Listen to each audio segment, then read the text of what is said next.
Maestra, muy buenos días, o dependiendo en la hora que usted vea este video.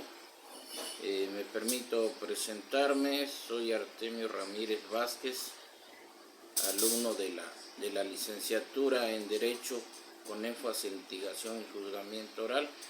Le presento mi trabajo de la semana 2, es decir, el segundo trabajo, que es un video educativo en el cual usted nos dejó que pues elaboremos este trabajo en relación a lo que es el derecho del trabajo, el derecho agrario, el derecho a la seguridad social.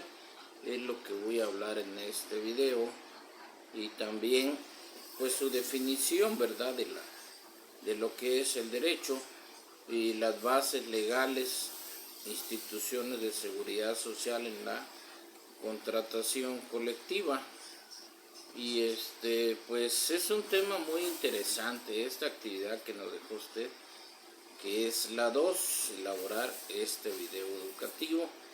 Pues se trata de que nosotros expresemos en propia voz de lo que entendemos, ¿verdad?, esta materia que es seguridad social, que el objetivo es presentar un trabajo concreto, preciso, del tema a desarrollar, la aportación de la información, pues que nosotros expresemos con claridad la fluidez de las ideas de este tema, ¿verdad? Pues a mí me gusta y me apasionó mucho lo que me habló usted en la última clase, que fue sobre la historia del derecho, y yo le comentaba que no muy me parecía, ¿verdad?, la historia por la forma en que se dieron, pero realmente pues se tuvo que ser así, ¿verdad? Todos venimos de menor a mayor, entonces tuvimos que haber pasado por ese proceso, y aún como yo le manifestaba en la clase, de que seguimos padeciendo porque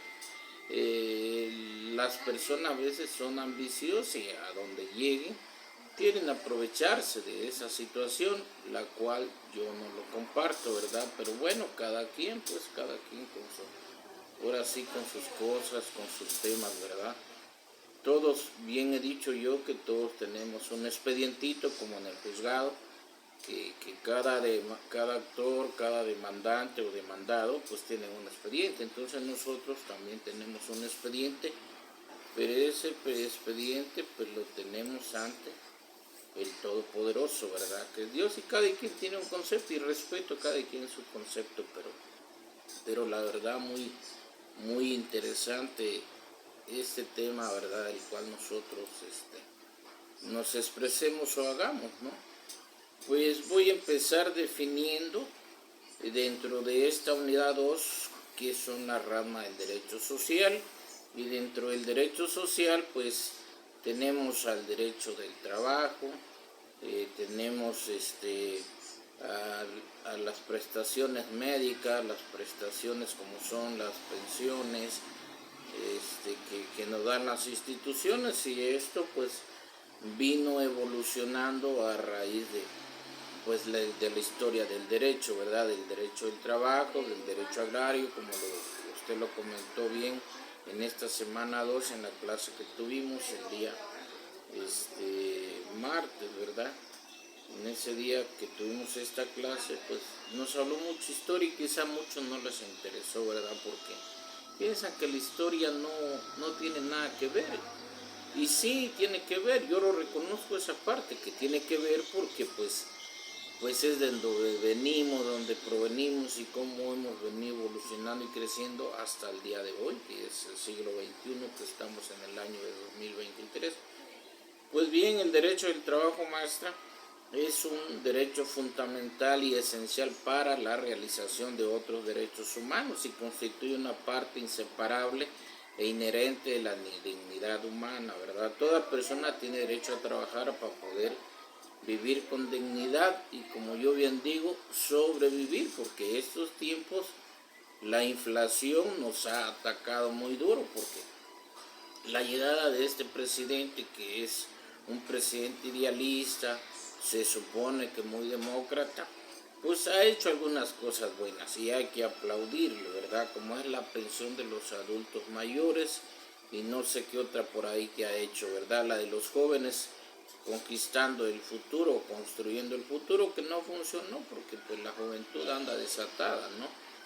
Entonces, para los efectos de esta disposición se entiende por trabajo toda actividad humana, intelectual o material independiente del grado de preparación técnica requerido por cada profesión o oficio, ¿no? Porque en México todos nos dedicamos, y bien la Constitución dice, si no me equivoco, en el artículo 6 dice que cada quien debe dedicarse al oficio que considere conveniente, como de igual forma el constitucionalista de 1857 dejó plasmado en el artículo 3 que la educación debe ser laica. Pero yo he batallado con esa situación, pues cuando mis hijos estaban pequeños y los profesores eran de la religión, la religión que es la común, podría yo decirlo así. Entonces yo le decía a mis hijitos desde pequeñito, le dije, ustedes no se dejen de nadie, siempre hagan valer sus garantías, y así lo han hecho mis hijos, se han conducido, respetan a todos, a niños, a mujeres, a personas mayores. Le digo, respeten, pero si alguien trata de violentarlo, ustedes defiéndanse hasta donde sea posible, y si no, pues ya entraba yo como padre, ¿verdad? Pero como progenitor a defenderlos. Pues los derechos laborales son derechos humanos y son indispensables para asegurar el crecimiento económico como progreso social, es decir, a nivel país como mexicano que somos y en lo particular de las familias que integramos. Las voces que claman con respecto a estos derechos deben contar. El 28 de agosto de 1931 se promulgó en México la primera Ley Federal del Trabajo, y el derecho humano se encuentra plasmado en el artículo 1 de la Constitución Política de los Estados Unidos Mexicanos como parte de un acuerdo internacional, ¿verdad? Que México lo abrigó porque pues está adherido a la ONU y a la Comisión Internacional de los Derechos Humanos, de la cual es parte ante la ONU, ¿verdad? Pues en el artículo 123 pues está plasmado que toda persona tiene derecho al trabajo digno y socialmente útil. Se promoverá la creación de empleos y la organización social del trabajo conforme a la ley. El Congreso de la Unión, sin contravenir las bases, deberá expedir leyes sobre el trabajo de las cuales regirá.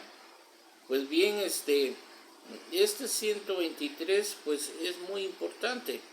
Entre los poderes, inciso B dice, entre los poderes de la Unión y los trabajadores, fracción 12, los conflictos entre el Poder Judicial de la Federación y sus servidores serán sujetos por el Consejo de la Judicatura Federal. Los que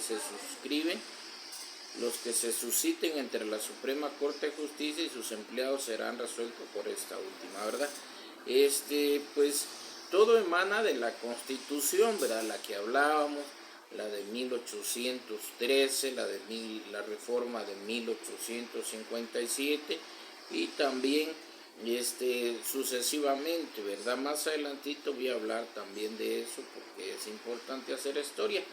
Ahorita quiero yo manifestar lo que está plasmado ante la Organización de las Naciones Unidas en el artículo 23.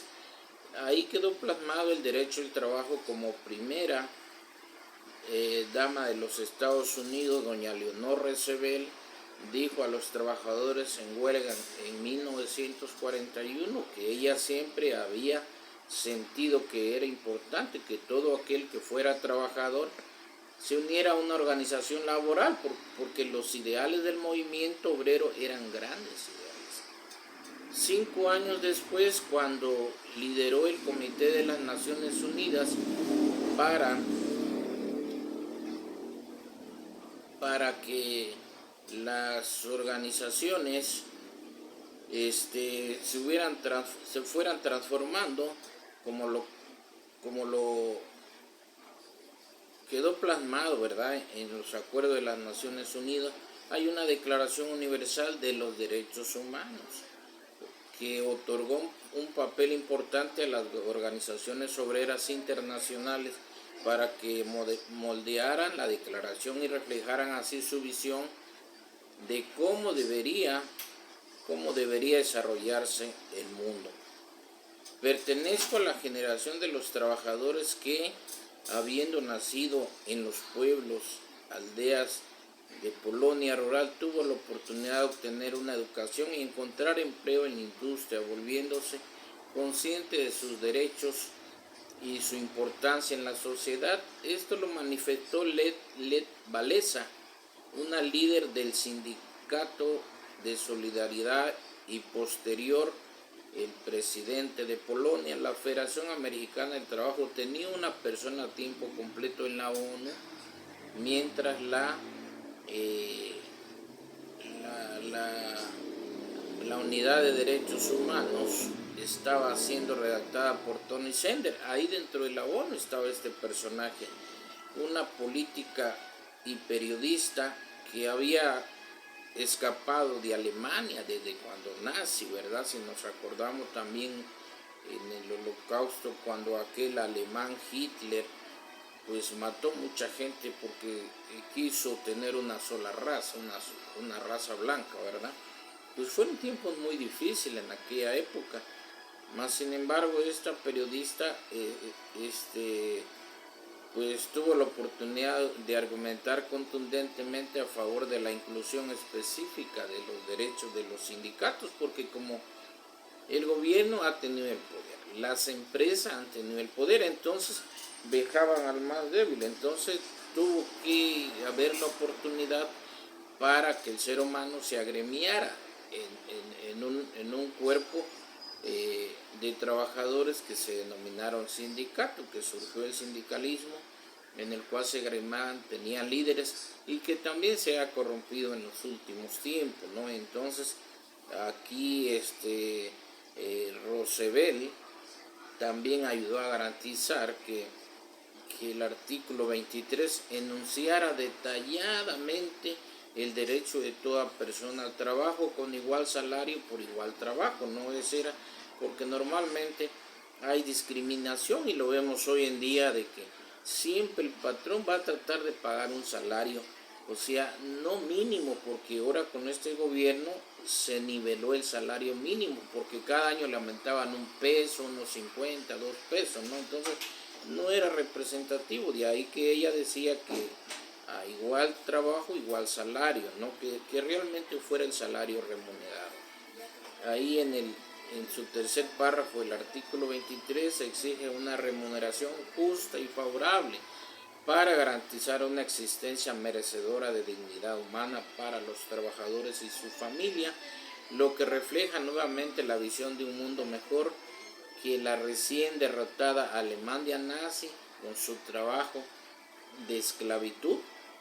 Los redactores continuaron con el trabajo de la Organización Internacional del Trabajo, la OIT, ¿verdad? Que desempeñó un papel muy importante, una de las pocas instituciones de la Liga de las Naciones que fue incorporada a las Naciones Unidas cuando fue creada en 1945, al igual que la ONU se fundó a raíz de la Segunda Guerra Mundial.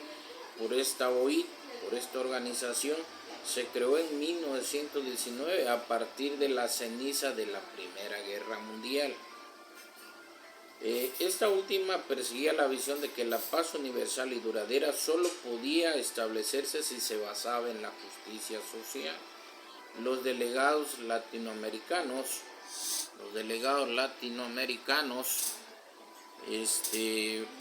fueron los que propiciaron, junto con los del bloque comunista, cuya ideología propugnaba por el pleno empleo, fueron instrumentales para formular el texto final de este artículo 23, ¿verdad? Que la Unión Soviética en particular quería incluir no solo la terminología final de protección contra el desempleo, sino también mayores obligaciones para que los estados previnieran el desempleo. Durante los últimos 25 años, el número de trabajadores que viven en la pobreza extrema ha decrecido dramáticamente, pero el desempleo sigue siendo un problema de calado, con más de 240 millones de personas desempleadas hasta el 2015, porque de 2015 a la fecha ya pasaron 8 años y sigue creciendo este dato, ¿verdad? Este porcentaje de desempleo, igual salario por trabajo, igual sigue siendo un sueño en la mayoría de los países del mundo, de forma general que las mujeres se enfrentaban a permanentes obstáculos para lograr empoderamiento económico de acuerdo con el Banco Mundial. Unos 155 países tienen al menos una ley que limita las oportunidades económicas de las mujeres, mientras que 100 estados ponen restricciones a los tipos de trabajo que éstas pueden desempeñar. En 18 estados los esposos pueden incluso determinar si sus esposas puedan siquiera trabajar, ¿verdad?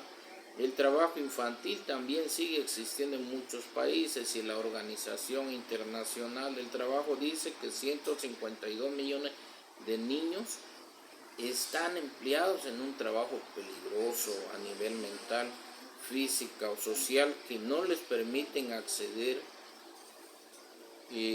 a la educación. En África, por ejemplo, bien quería comentar lo de África, que es un país pobre, ¿verdad? 1 de cada 5 niños es un niño trabajador, con menores proporciones. En otras partes del mundo globalmente, alrededor de la mitad de estas víctimas del trabajo infantil tienen entre 5 y 11 años.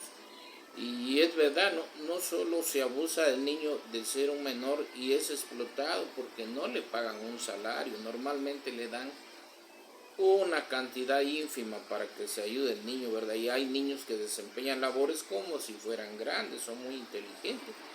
Uno de los 17 Objetivos de Desarrollo Sostenible está indicado al trabajo digno y al crecimiento económico. La ONU espera erradicar el trabajo forzado, la esclavitud y la trata de personas. Este es un gran tema, maestro, la trata de personas también hoy en día, ¿no?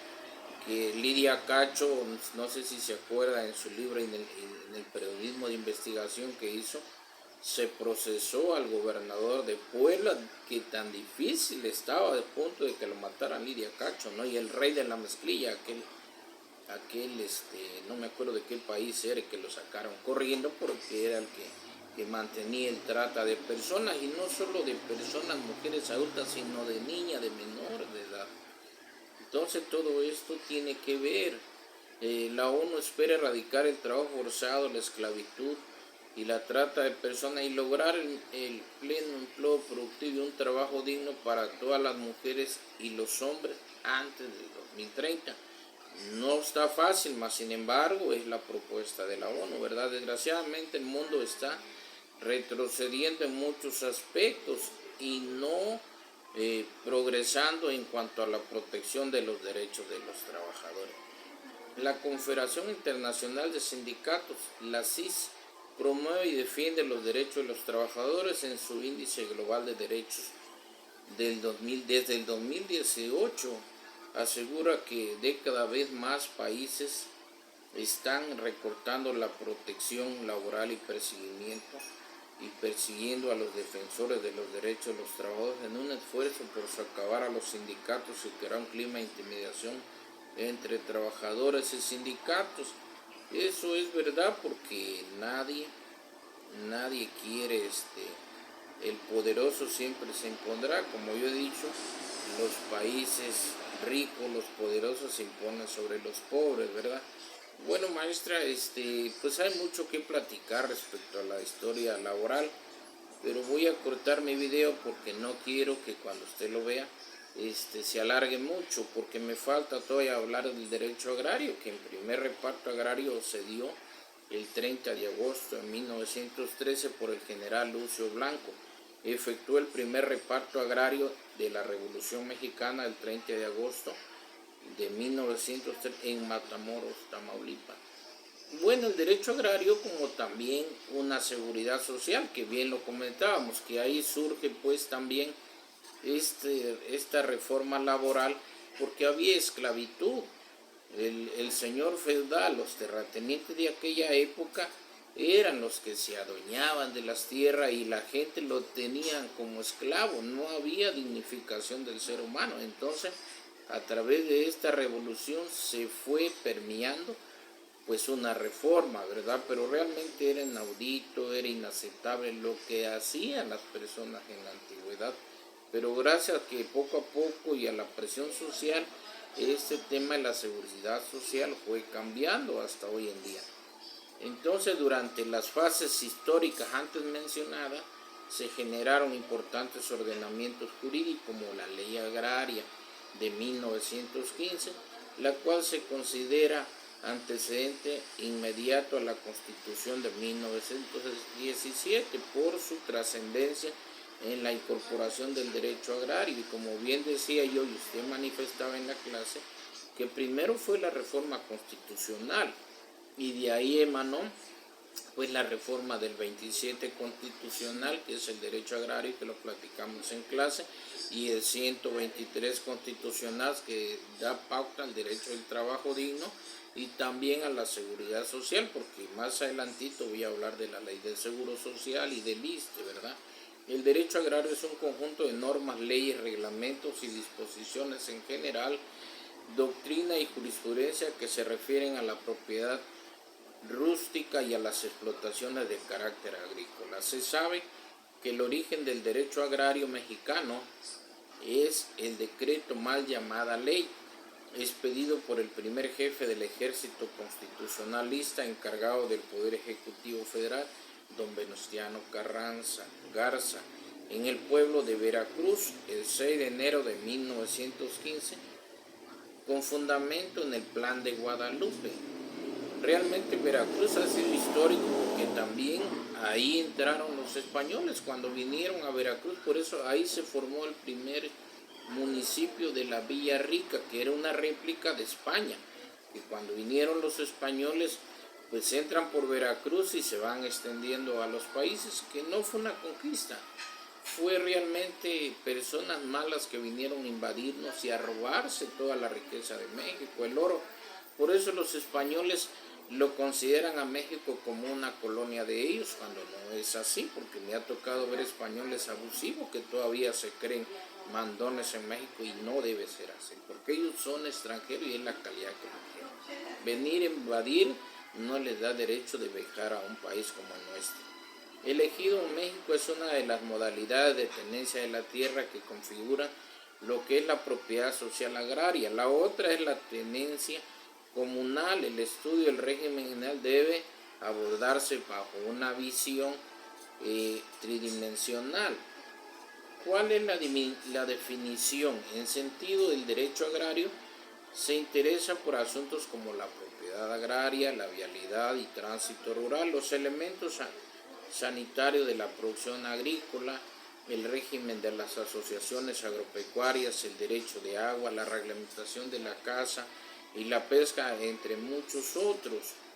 La Ley Orgánica de la Administración Pública Federal, Ley Agraria, reglamento de la Ley Agraria en materia de certificación de ejidos y titulación de solares. El procede, por ejemplo, un programa que se inició precisamente para ir regularizando, porque las tierras ejidales había mucho problema. Muchos decían, es que es mío, pero no lo podían acreditar. Entonces surge este programa del procede para precisamente regularizar de alguna manera la tenencia de la tierra. El reglamento de la ley agraria en materia de ordenamiento de la propiedad, lo que yo estaba manifestando. Por ello, el artículo 27 de la Constitución, desde 1917, se estableció el derecho agrario de proteger a los individuos, pero en este caso, pues los ejidatarios, los campesinos, los que se dedican a cultivar la tierra y con ese producto de su producción, pues sostener a ellos y a su familia, ¿verdad? Individuos que se dedican a actividades agrícolas en su carácter individual o colectivo. Los ejidos es su máxima autoridad interna y se integra con todos los ejidatarios o comuneros en pleno goce de sus derechos, quienes se encuentran suspendidos o sujetos a un juicio privativo de derechos no podrán formar parte de la misma, y su máxima autoridad es la Asamblea General de Ejidatarios, ¿verdad? Bases legales de instituciones de seguridad social en la contratación colectiva. Aquí ya voy a hablar del tema de la seguridad social. ¿Cuál es el fundamento legal de la seguridad social? Pues en México la seguridad social se encuentra su fundamento en el artículo 123, apartado de la fracción 29, lo que ya venía yo manifestando al principio. Establecer la ley del seguro social, que es de utilidad pública y que comprende diversos seguros como el de invalidez, vejez, vida, cesantía, enfermedades, accidentes, guarderías y en fin, ¿verdad? Y cualquier otro encaminado a la salud, ¿verdad? Al bienestar de la familia y del ser humano. También se ha creado la ley del ISSSTE para atender los trabajadores del Estado. El antecedente de la actual institución se remonta a la Dirección General de Pensiones Civiles y de Retiro, creada por la ley del mismo nombre, publicada en el Diario Oficial de la Federación del día 13 de agosto de 1925, cuyo objeto fue recaudar el fondo de pensiones y proteger pues los derechos, ¿verdad?, de las personas que trabajan con el Estado. Pues esto se instituyó, fue fundado el 30 de diciembre de 1959, decreto por el entonces presidente Adolfo López Mateo. El ISSSTE, como entidad encargada de la seguridad social de los trabajadores del Estado, tiene sus orígenes en la reforma de 1960, de la reforma del 123 constitucional. En ella se estableció la clasificación de los asalariados en el apartado A, apartado B. Este último es exclusivo de los empleados gubernamentales. La ley del ISSSTE se constituye en México como la primera en responder a una visión integral de seguridad social, cubriendo tanto la asistencia a la salud como sus prestaciones sociales, culturales y económicas, cuyos beneficios se extendían y se extienden a los familiares de los trabajadores. Pues el marco de la nueva ley del régimen obligatorio descansa en dos pilares: la seguridad social y las prestaciones y servicios, ¿verdad?, para su población amparada. En conjunto, la cobertura institucional del ISSSTE abarca 21 seguros, prestaciones, servicios, como lo establece el artículo 3. Pues es todo lo que indica, ¿verdad, maestro? Es muy profundo estos temas, más sin embargo yo aquí parafraseando y haciendo el video que usted nos encomendó en la tarea 2, pues esto es, en conclusión, las relaciones de trabajo son los trabajos con dependencia, autonomía y empleo público. Todos estos trabajos son remunerados de acuerdo a la norma jurídica o a la Ley Federal del Trabajo en materia administrativa, y que todo trabajo desempeñado debe ser bien remunerado, como yo decía, para no caer en la explotación del trabajador, y el empleador debe otorgar las prestaciones mínimas establecidas en la Ley Federal del Trabajo, en la Ley del Seguro Social, en la Ley del ISSSTE para el trabajador. Es lo deseable, pero muchas veces, maestra, el empleador veja a la parte trabajadora, no le paga el salario correspondiente, porque no le otorga sus prestaciones, también no le corresponde conforme a ley, que ya se encuentran regulados en la norma jurídica.